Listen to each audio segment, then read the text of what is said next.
Holocaust. And so often people ask me, why talk about the Holocaust? It happened so long ago. It happened before most of you were born, and especially with the people in the first few rows, it happened before your parents were born. But it was such a terrible thing, and we need to study it. We need to learn about it, because it was a long time ago, and people forget these things. People do forget them, because if you think back, I wonder if any of you learned about what happened in 1915, when over 1 million Armenians were slaughtered. And I went to school back east, and I never learned about it. And my kids went to school in Oklahoma. They didn't learn about it. My grandkids went to school right here in Texas. Over 1 million people murdered, and nobody knows about it. And only 25 years later, we were in the Holocaust period. And it was such a terrible thing. I mean, for 11 million civilians to be murdered by government orders, and it was over 70 years ago. So because it was so terrible, because it was so long ago, we can't afford to forget it, as we did with the Armenians. So I'm glad you're here, and we'll talk about it a little bit. When we speak of the Holocaust, we speak of a period of 1933, 1945, 12 years. And during that period, this political party in Germany, the Nazi Party, legally took over Germany. There was an election. They had a lot of parties. They had more votes than any other party. They were put in charge. But when we speak of the Holocaust, we have to go back for one moment to World War I. World War I was fought, Germany lost, and the German soldiers went back home, and they were very angry. They were very angry because they had to sign a treaty they didn't want to sign. They had to pay reparations. Reparations mean that they had to pay the fine that the winning countries imposed on them. So these soldiers came home angry, but Germany looked pretty good when they got there, because the war wasn't fought there. The war was fought in France. They came home and they resumed their life. And things went pretty well in Germany after the war, after the First World War. And then suddenly, business started to become bad. People lost their jobs. And they had high inflation. We don't know inflation in America, fortunately. But the inflation was so terrible that people were being paid daily, because every day the money was worth less than it was the previous day. And just to give you how bad just to give you an idea how bad it was, in 1919, if you were going to mail a letter in Germany to any other part of Germany, it cost 5 Pfennig. It cost 5 Pfennig, like a nickel. 2 years later, 1921, that same letter cost 2 billion marks. It was as if people could somehow save for their kids' college education. And now their child is a senior in high school, and they've got this money, but it doesn't pay for college. It maybe only pays for a pair of shoes. So you had people standing around. They were very unhappy, and they were frustrated. They didn't have jobs. There was no prospect for a job. Unemployment hit 40%, 4-0. That means for every 5 families, 2 of them had no income. And in those days, it wasn't, well, Papa's not working, Mama's working. Mama was home taking care of the kids. And so you had 40% unemployment, no prospects. And if people had money in their pocket, it didn't matter, because it wasn't worth anything. You couldn't buy anything with it. And while that was going on, there was this little political party at the time, the Nazi Party, and they were looking for members, and they were looking to grow, and they had a very charismatic leader, and they began to grow, and they began to grow through prejudice against anyone who wasn't like them. And they began to pick on people. They began to tell other people, join the party, we can get you a job, you'll be okay. And people went to them, people joined them. And they began to tell people that their problems were not their fault. It was the fault of people who lived amongst them, who were different, who were others. They considered themselves a special race. They called themselves Aryans. There was even a look for an Aryan. An Aryan, the perfect Aryan, would have blonde hair and blue eyes. I'll share a secret with you this afternoon. I was not born with gray hair, okay?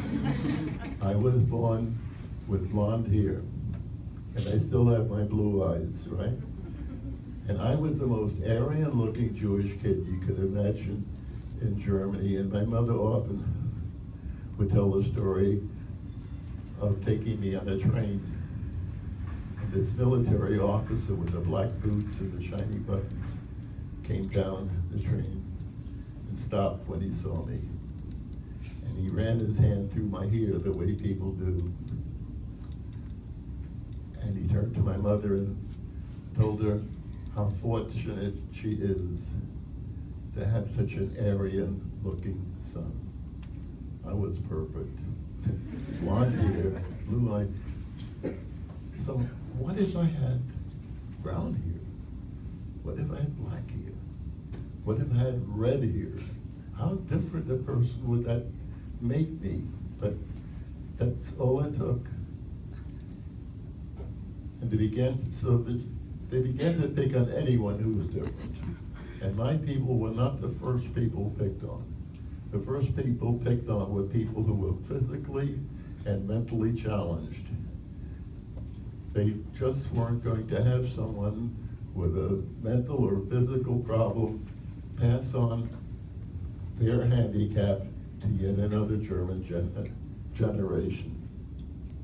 Those were the first people who were killed, and they were killed in large numbers. So who else did they pick on?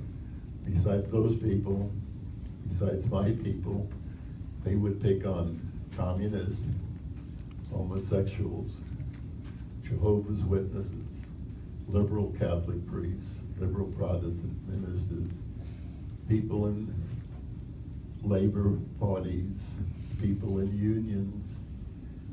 It went down the line, anyone who didn't follow their line. And they picked on these people would be just talked down to in public, and people would be beaten up in the street. And then along comes the election of 1933, and the Nazi Party won the election. And it was their country to run now. And things changed overnight. At the beginning, people were not being killed. At the beginning, Jews weren't even being arrested. At the beginning, they just wanted the Jews out of Germany. They wanted Germany to be Judenrein, they called it, be free of Jews. And so how did they do this? So they, through intimidating people, through impoverishing people, through isolating people, people would be beaten up in the street. They would be impoverished because they came up with one law after another. One of the first laws was Jews couldn't be citizens. That meant they couldn't vote. If you weren't a citizen, you couldn't have a government job.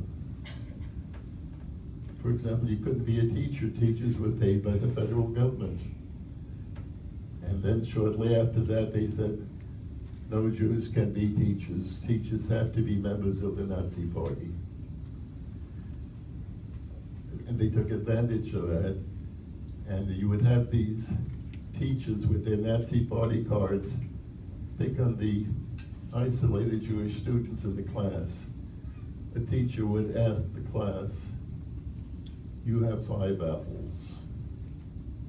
A Jew steals 2 of them. How many apples did the Jew leave you? Can you imagine if you were the only Jewish kid in that class? Or can you imagine if he didn't say Jewish and picked on another group, maybe a little closer to you personally? So people, Jewish teachers lost their jobs. So, and a short while after that, Jewish children were no longer permitted to go to school anyway. In the large cities, the Jewish communities did open schools, and they had no trouble finding teachers. They had all these teachers who had just been fired. They impoverished the people by taking Jewish-owned businesses and just taking them over. Employers were told if you have Jewish employees, you have to fire them. If you had a non-Jewish housekeeper under the age of 45, she could no longer work for you. They were afraid the man of the house would hit on her. And the laws just became tougher and tougher. And people always say, well, why didn't everybody just leave? How do you leave a place where you were born? Your parents, your grandparents. I don't know how long my family lived in Germany. I was able to get back 11 generations, which is good. And they all lived in Germany. And people kept hoping it's going to get better. There'll be another election, they'll vote them out. They, what are they going to do? People would say, are they going to kill all of us? That was a far-fetched thought at the time. And some people did start to leave. And Frank's family left in 1934, in plenty of time. But their problem was they didn't go far enough. They only went to the Netherlands, and in 1940, the Netherlands fell. And people were hoping to leave, and the Germans wanted them to leave. People didn't stay in Germany because the Germans wanted them to stay. They wanted the Jewish people out.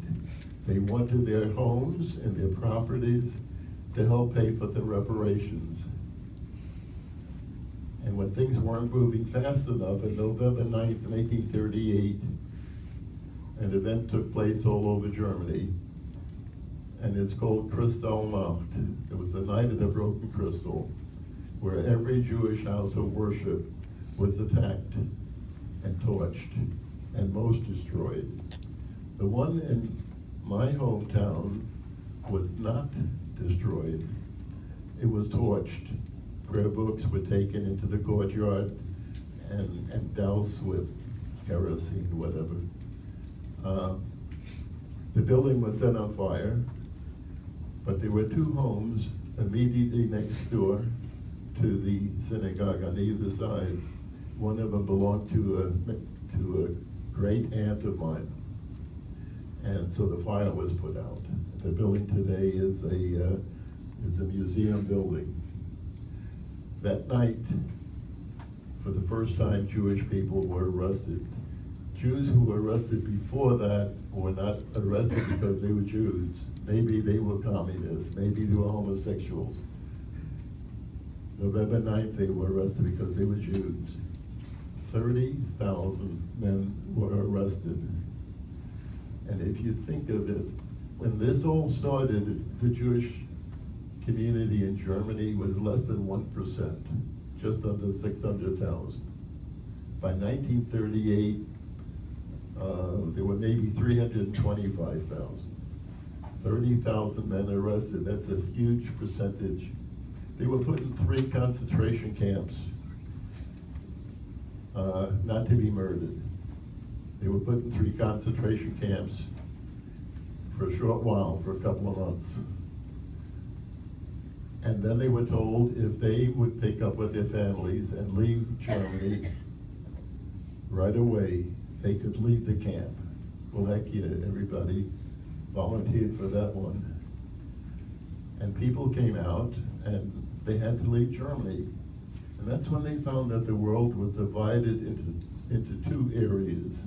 The area they couldn't stay in and the area they couldn't go to. We had very strict immigration quotas.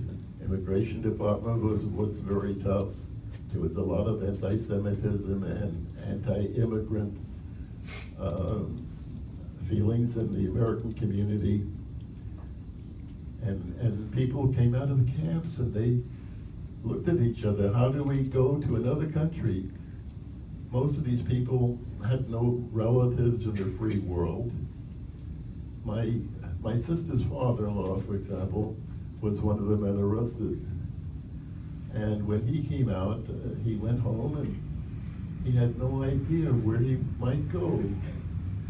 So he started going from embassy to embassy, seeking admission to one country after another. One night he came home and he asked his wife, "Wo ist Ecuador? Where is Ecuador?" The Ecuadorian council, because of his trade, he made special shoes for children who had severe problems, and they needed that, and that was his entry into Ecuador. And then leaving Germany was easy. They didn't want him anyway. And it was 1938. We came in 1937. My father, my mother, my kid sister, me. I was 5.5 years old, just before starting school. We came to New York. We were able to leave because my mother had 2 brothers and a sister who had come to America years earlier and had become American citizens. They had to fill out forms. They had to fill out all sorts of affidavits showing their worth. They had to sign that if my father couldn't find a job, that our family would not go on welfare, that the family would take care of us. And people did that. I also know some people who received mail from their family in Germany who didn't want the responsibility and just didn't respond. And so we came to New York, and we lived in Upper Manhattan, in an area, New York really is a mosaic, in an area which became German Jewish. There were thousands of German Jewish refugees there, and our grandparents, who also were able to come, never learned a word of English. We were just short of school by a few months. We had to wait for the new term, and all the kids in my class were like me. I think the only one who spoke English was a teacher, and she must have had a hard time, Mrs. O'Connell. And our folks had no money. And my father in Europe had been a cattle trader, and there's not much call for that in New York City. And so my father became a baker. My dad became a baker, even baked my wedding cake. And but there was never any money for toys, and we kids had to have toys. And my friends and I, all the guys became something I bet not one of you are doing. We became stamp collectors. Can you imagine? That was very popular years ago. And the good thing was, my friends got over it, and I didn't. I'm still very much involved in it. And one day, I came across a letter which had been mailed from a concentration camp. And I had no idea that such a thing existed, mail from a concentration camp. And I started to dig into it, and I began to see that I could get all sorts of mail from World War II, from the camps, from the ghettos. Jews were not allowed to write from the camps, but they were, except on rare occasion, but they were able to write from the ghettos. And I've been doing this all these years, and I began to realize one day, maybe I can tell the story of the Holocaust a little differently. Instead of speaking of millions, it's so hard to understand millions of people being murdered. You can't put your arm around millions. But if we speak of a mother trying to get her children out, that we can all understand.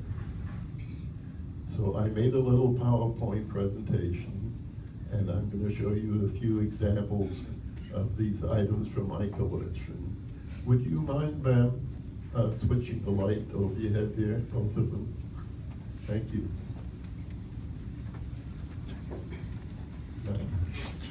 Oh, thank you. Forgot where I put it.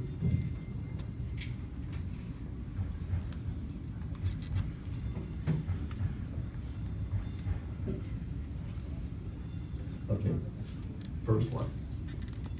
All I have in this one is an envelope. I do not have the contents. It's an envelope addressed by a German Jewish man. It's 1937, and he's in British Mandate Palestine. So he got out of Germany and made his way to Palestine. 1937, that was the year my family came to America. And anyone who had family or friends behind did whatever they could to help get him out of that furnace. And people did all sorts of things. People who had no relatives in America looked in phone books to find people with the same last name and write them a letter and saying, maybe we're related. But one of the crazy things, this man must have had an aha moment. He figured, maybe if I write to President Roosevelt, the most powerful man in the Western world, maybe he'll help me. So this letter is addressed to Herr President Franklin Roosevelt at the White House, Washington with a Y, America with a K. And I know presidents don't open the mail 8 o'clock in the morning. But President Roosevelt was a stamp collector. It ended up in his collection, and that's where I got it from. But people did whatever they could to help get their families out. Here too, in this one I have only the envelope. This was written by a Jewish man. He's still in Germany. He writes to a congressman in America to help him. People ask, how do you know he's Jewish? All you have is an envelope. You don't have the contents. I know because I look at the return address. From close to the beginning, Jews had to wear the yellow star on their clothing to identify themselves as Jews. So wherever they went, everyone would know that's a Jewish person. But then they came out with a follow-up law.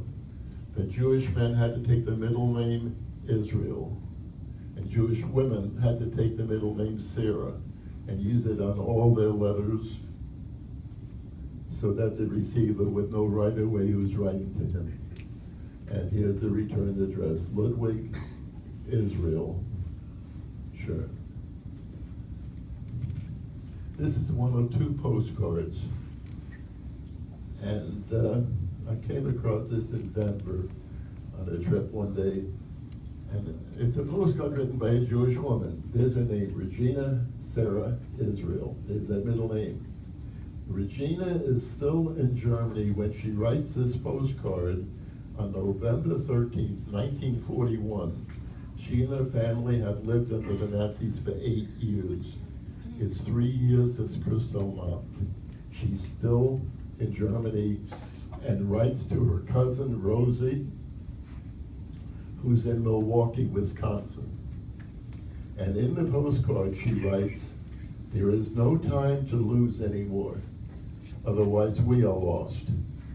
But we hope, my dear Rosie, that you will still succeed in making our journey to Cuba possible." So she's begging her cousin, help us get out, help us get to Cuba. Well, why Cuba? The family obviously had quota numbers, but they were too high. They weren't calling those numbers yet. And she couldn't wait in Germany any longer. Maybe if you can help us get to Cuba, we can wait for our number to come up while we're in Cuba. So this postcard goes in the mail November 13th, 1941.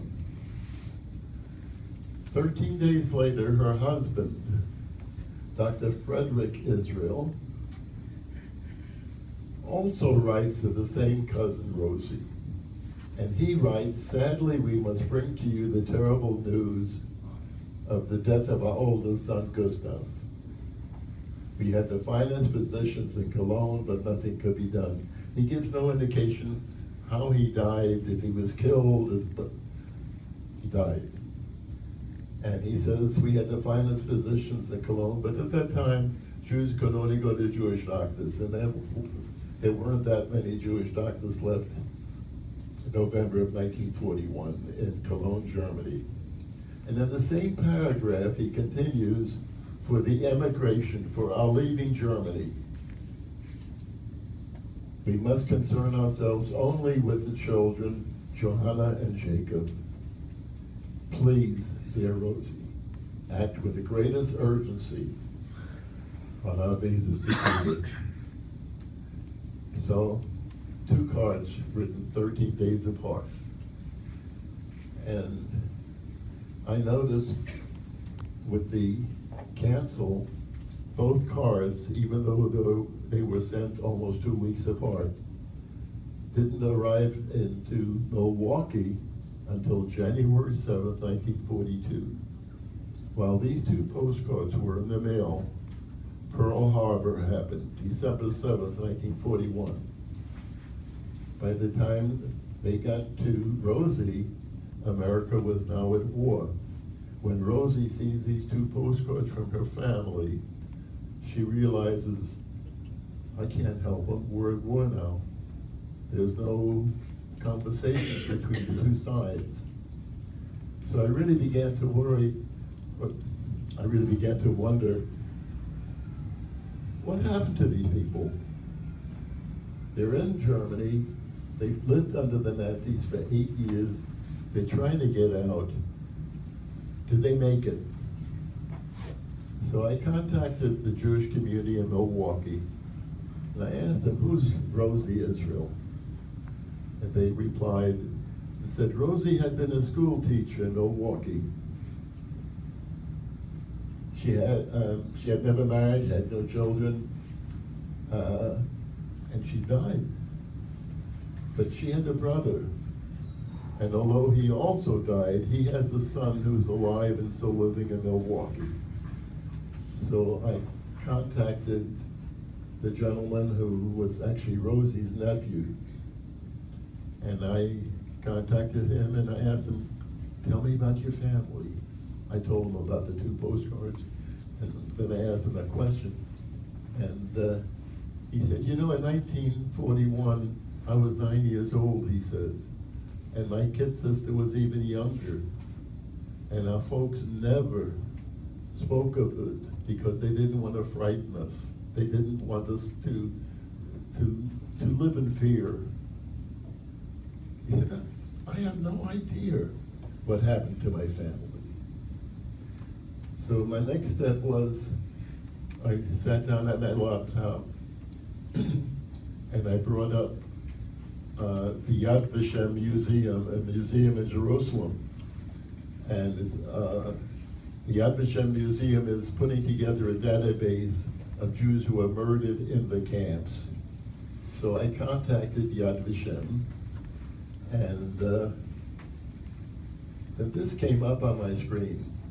And it tells me that Dr. Frederick Israel, his father's name, his mother's name, and as I scroll down, I see Auschwitz concentration camp. He was murdered at the Auschwitz concentration camp, one of the 6 killing camps and the largest of those. When I checked on his wife, I found that somehow they had made their way to Berlin.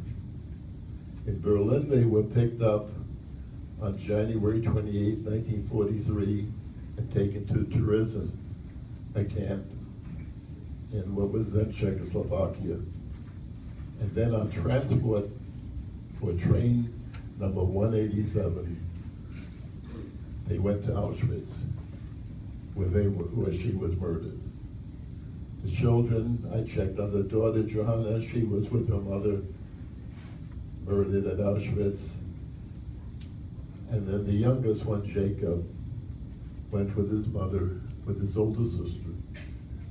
And he too was murdered at Auschwitz. And Jacob was 8 years old. His crime, he was Jewish. So I've got these 2 postcards, and their own family has no idea what happened to them. There's no cemetery, no peaceful cemetery where someone can go mourn them. No one remembers them.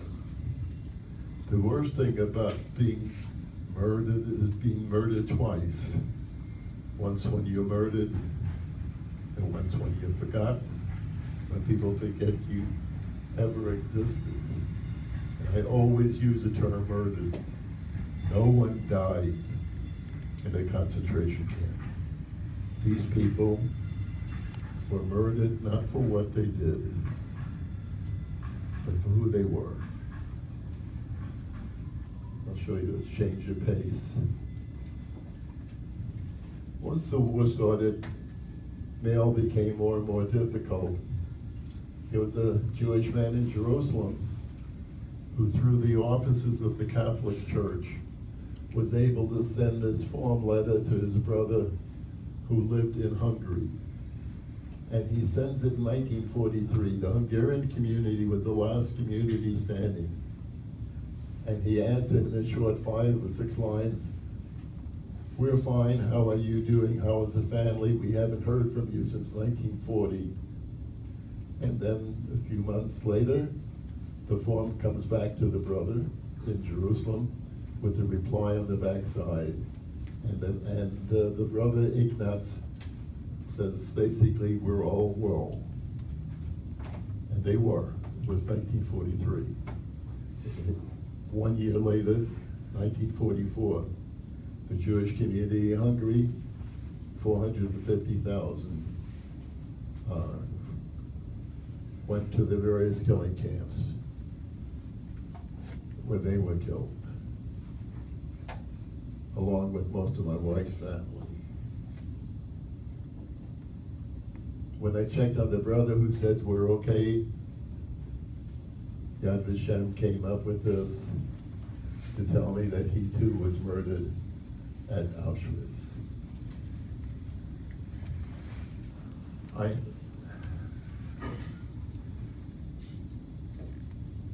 Two postcards, I have quite a few from this man. Postcards written by a Jewish man, he's still in Germany. He's trying to stay ahead of the Germans. And he has this friend in New York who's the grandfather of my oldest friend. And when the grandfather passed away, the family gave me these postcards. Postcards are written in Yiddish. The man is a very religious man, a very devout man. And he writes to his friend in America, and he says, what are you thinking? He says, how do you carry on? And he said, you've got food in your stomach, you live in a warm home, I'm hungry, I'm wet, I'm tired. And these cards, each one's written from a different country. This one's from Belgium, this one's from Denmark. And when he writes to his friend, apparently this man's father loaned money to quite a few people. Some of them didn't pay him back. He kept a list of who they were, and some of those people had made their way to America, and he names and gives the addresses of those people. He says, please, go to these people. Maybe they can pay you some of the money. Maybe you can somehow get it to me. Maybe I can buy my way out of here. I don't know what happened to Moshe. He signs every letter with just his first name, and I can't work with that. I had said Jews could write from the camps. Jews could write from the ghettos, and on occasion they could write from the camps. On September 1st, 1939, the war started. German and Russian troops walked into Poland, and in 3 weeks Poland fell. And only then did the killings all over begin, because Europe was now closed. And the Germans would come in to a town, they would gather up the Jewish men, take them out to the forest, give them each a shovel, have them dig a ditch, and then shoot them. And then go back to town and get the women and children and take them to the ditch where their husbands and fathers were and kill them. And they would go from town to town doing that. And then after a while they said, wait a minute, we're going to kill the Jews. There's 3 million Jews in Poland. In just Poland, there's 3 million Jews. So they had a conference, at the Wannsee conference, and they came up with the final solution. And the answer was, we're going to murder all the Jews, no exceptions. So they began to build ghettos, not what we think of ghettos, but ghettos with armed soldiers keeping people in, barbed wire, no education, no sanitation, no nothing. They were holding tanks. And then they built 6 killing camps, of which Auschwitz was the largest.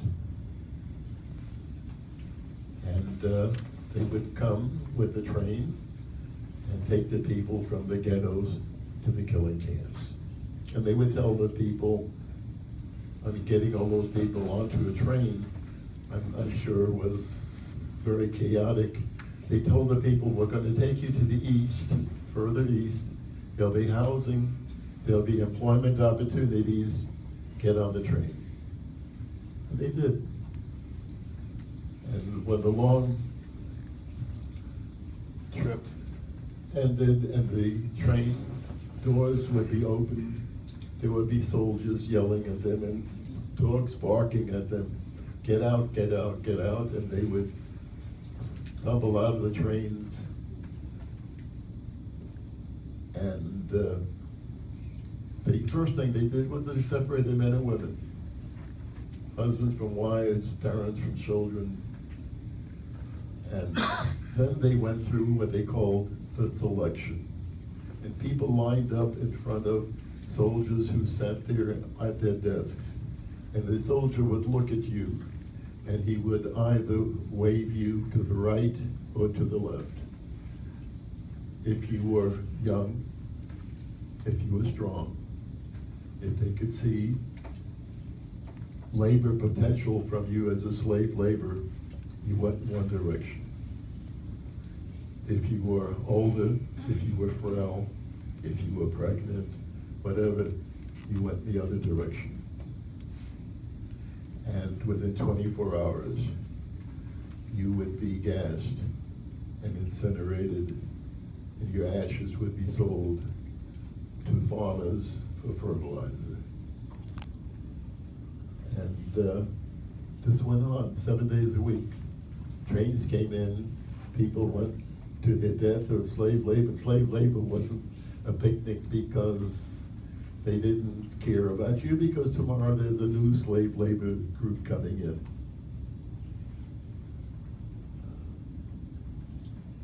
So, after a while, people began to wonder, wait a minute, All these people every day get on these trains and they go east for jobs, for housing. We never hear from anyone. Nobody ever comes back. Nobody drops us a note.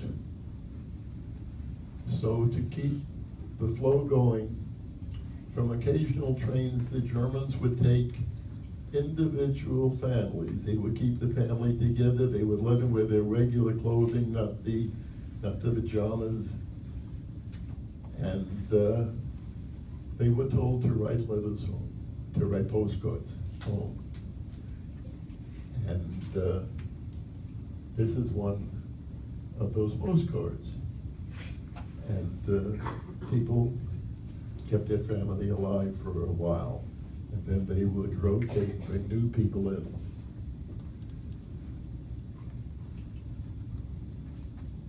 This is a postcard from a woman.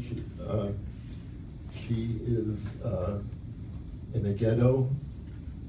Jews could write from ghettos without any trouble. In Belize, she writes to her girlfriend who's in Berlin. Her girlfriend's not been picked up yet.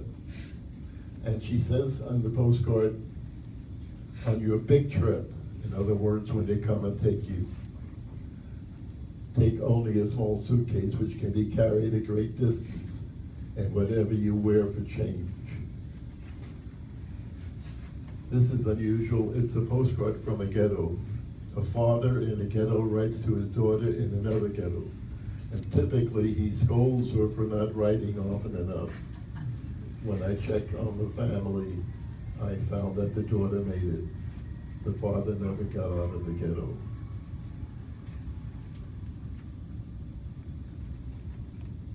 There were two lines on this postcard, which was written from a ghetto, and they were, we don't know where our loved ones are.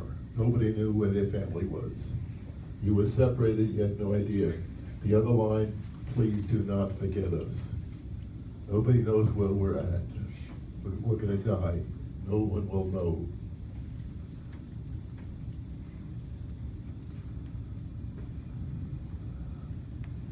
This is a postcard written by Gustav Israel. There's a middle name, Bamberger. Gustav is my hero. Gustav writes his postcard in 1942. A Jewish man still on the street in 1942. I can't figure it out. I thought for a while maybe he had a non-Jewish wife to give him cover, but he was never married. And Gustav is my hero because to be on the streets in 1942, this man must have gotten up every morning and wondered if he would live to go to sleep that night. And in spite of that, Gustav thought there were people who had it worse than him, because this postcard Gustav mailed to the head of one of the ghettos, to the Jewish mayor of one of these ghettos, and he says on the separate cover, I'm sending you money for food. So he thought he found people who had it worse than him. Of course, no good deed goes unpunished. When I checked on Gustav, I found that he was murdered at the Stutthof camp. This last postcard, mailed from the Warsaw Ghetto, the largest of the ghettos. And a young man in the Warsaw Ghetto writes to the Litzmannstadt, or the Lodz Ghetto, and he writes, it is now over 3 months that I am without word from my parents. And I plead to the Jewish community for any information regarding Chaim Kalfus. I plead for a speedy reply. So when I checked to see what happened to his father, he was murdered at Auschwitz. I checked to see what happened to his mother. She too, murdered at Auschwitz. And this is really when I ended this PowerPoint program. But then later on I wondered, gee, what happened to the young man in the Warsaw Ghetto who was checking on his parents? And I found he too was murdered. Would you mind turning the light on that?